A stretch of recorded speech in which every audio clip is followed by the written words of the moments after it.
You think pushing your child to learn early is helping them get ahead? In reality, the way you're doing it might be making them dread learning forever. This video will show you exactly what your child's brain is learning from your teaching every single day.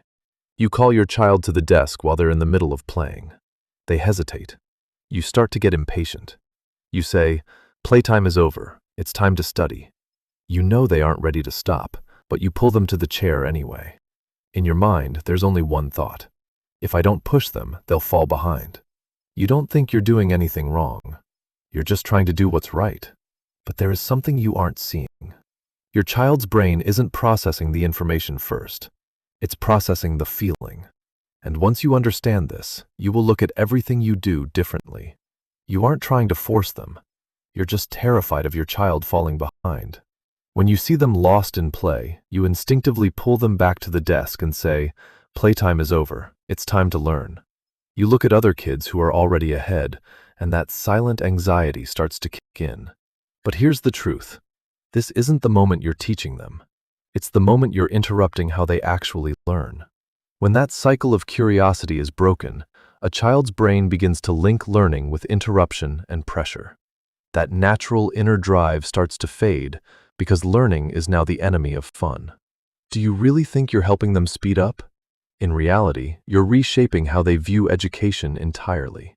And it doesn't just stop at their behavior. A child's brain doesn't learn what you teach. It learns the feeling associated with it. You see them sitting at the desk, but their eyes keep wandering. They rush through the work just to be done, asking, "Is it over yet?" instead of, "How does this work?" You think they lack discipline. In reality, they are reacting perfectly to pressure. They aren't distracted. They are looking for an exit. When pressure kicks in, the amygdala takes over. The brain prioritizes escaping discomfort over deep processing. This is how attention spans shatter and avoidance patterns begin. Learning is no longer about discovery. It's about survival. And soon, you'll start to recognize a very familiar pattern. You think this problem just started?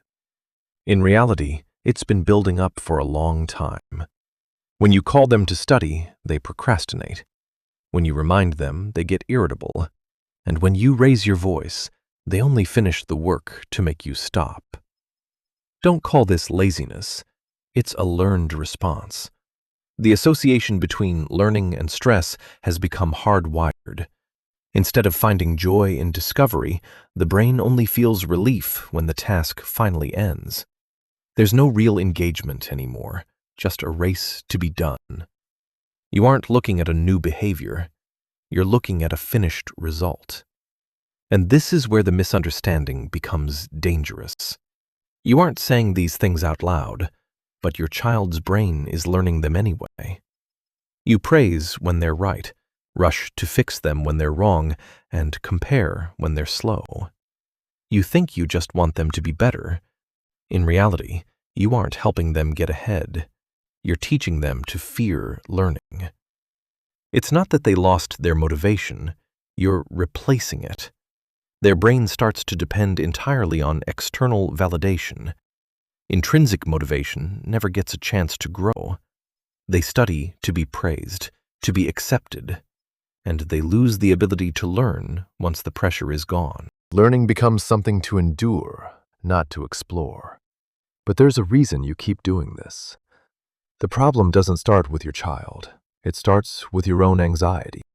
You see other kids reading early, you hear people ask how's their progress, and you start putting pressure on yourself.